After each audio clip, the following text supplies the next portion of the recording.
नाज़रीन अवांखे अहम breaking news का आगाह कंदा हलूं त रावलपिंडी में ISPR जे हेड क्वार्टर ते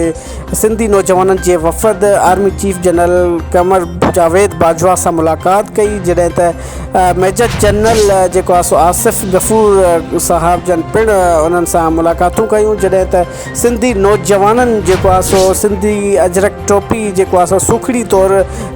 कमर जावेद बाजवा जन खे ओढ़ाई ऐं जॾहिं त उन्हनि सां ख़ुशगवार मूड में पिणु मुलाक़ातूं कयूं, जॾहिं त सिंधी नौजवाननि बिल्कुलु उन्हनि सां हिकिड़ी अलॻि अलॻि मुलाक़ातूं कयूं, जॾहिं त सिंधी नौजवाननि जे वफ़द जी जेकी आहे सा अॻुवाणी डॉक्टर फ़हीम अहमद अबरो साहब जन करे रहिया, जॾहिं त सिंध जे नौजवाननि खे पिणु अहिड़े क़दम ते army chief general Qamar Javed Bajwa सराहियो ऐं बिल्कुलु उन्हनि खे हिकिड़ी ब्रीफिंग बि ॾिनी आहे, जॾहिं त कमर जावेद बाजवा साहब जन जो चवणु हो त सिंध जेको आहे सो पाकिस्तान जी जान आहे ऐं पाकिस्तान खे जेको आहे सो तरक़ी ॾांहुं वठी वञण जे लाइ सिंध जो हिकिड़ो अहम किरदारु आहे ऐं शुरूआती जेको आहे सो मामलनि खां हर टाइम सिंध जो हिकिड़ो वॾो किरदारु रहियो आहे पाकिस्तान खे सुरहो थियण जे लाइ, जॾहिं त मुख़्तलिफ़ नौजवाननि पंहिंजियूं जेको आहे सो उन्हनि खे पंहिंजियूं रायूं बि पेश कयूं ऐं उन्हनि खे सिंध जे नौजवाननि खे बिल्कुलु कमर जावेद बाजवा साहब जन सराहो आहे ऐं उन जे हवाले सां पाकिस्तान जी हिमायत में पिणु सिंधी नौजवाननि नारा लॻाया ऐं जॾहिं त हर हिकु अलॻि अलॻि मुलाक़ात कई आहे कमर जावेद बाजवा साहब जन सां। ऐं अव्हांखे नाज़रीन ॿुधाईंदा हलूं त पाकिस्तान पैट्रियोटिक युथ जेको आहे सो आर्मी खां मुतासिर थींदे उन्हनि हिकिड़ो युथ जे तरफ़ां ठाहियो आहे प्लेटफॉर्म, जंहिं ते पाकिस्तान आर्मी जे जेको आहे सो अहमियत बाबति नौजवाननि खे ब्रीफ करणु हिननि जो मक़सदु आहे ऐं पाकिस्तान पैट्रियोटिक युथ जेको आहे सो लाड़काणो ऐं मुख़्तलिफ़ सिंध जा जेके ज़िला आहिनि उन्हनि जी हिकिड़ी चेन ठही करे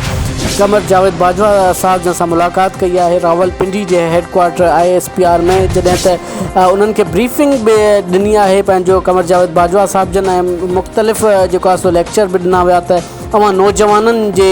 कुल्हे ई ही पाकिस्तान आहे, अवां नौजवाननि सां ई ही पाकिस्तान तरक़ी करे सघे थो, जॾहिं त कमर जावेद बाजवा साहब जन सिंधी नौजवाननि खे जेको आहे सो ॾाढी भरपूर मोट ॾिनी आहे ऐं अव्हांखे असांजी स्क्रीन ते लाइव मंज़र ॾेखारींदा हलूं त बिल्कुलु हू ख़ुशगवार मूड में नज़र अची रहिया आहिनि ऐं सिंधी नौजवान पिणु हिकिड़े वॾे जज़्बे सां पिणु नारा लॻाए रहिया आहिनि ऐं उन कमर जावेद बाजवा साहब जन जी सपोर्ट हेठां हली रहिया आहिनि त बिल्कुलु पाकिस्तान जेको आहे सो उहो आर्मी आहे, आर्मी पाकिस्तान आहे ऐं असां सिविलियन बि आर्मी आहियूं without dress we are Pakistanis. ऐं अवां ॾिसो नाज़रीन असांजी सिंध रंग न्यूज़ जी स्क्रीन ते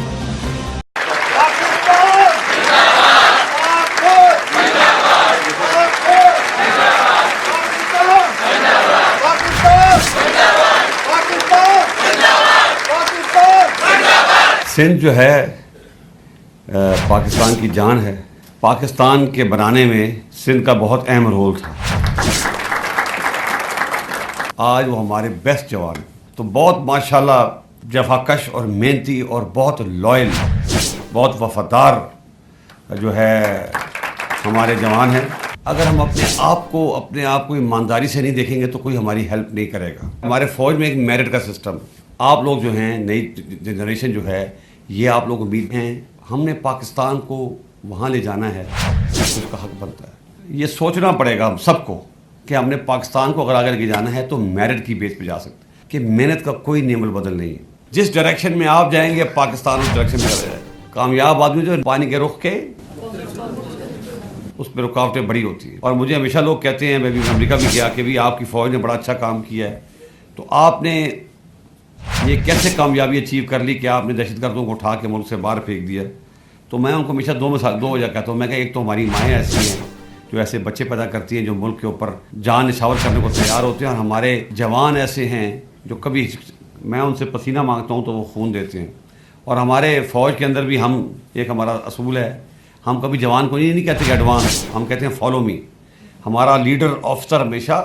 सबसे आगे होता है। सबसे पहले रिश्ता दुनिया में इंसानियत का होता है। किसी मज़हब में भी इसकी इजाज़त नहीं है कि आप किसी का हक मारें। जो मॉरल अथॉरिटी होती है, मॉरल अथॉरिटी अखलाकी क़ुव्वत,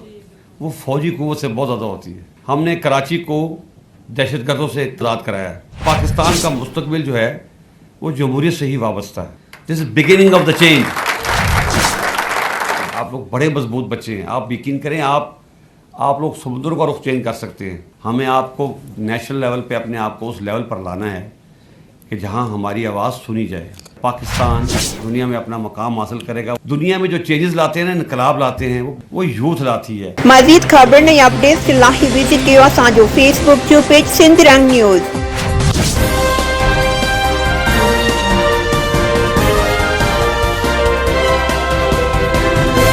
सिंध रंग न्यूज़ वेब टीवी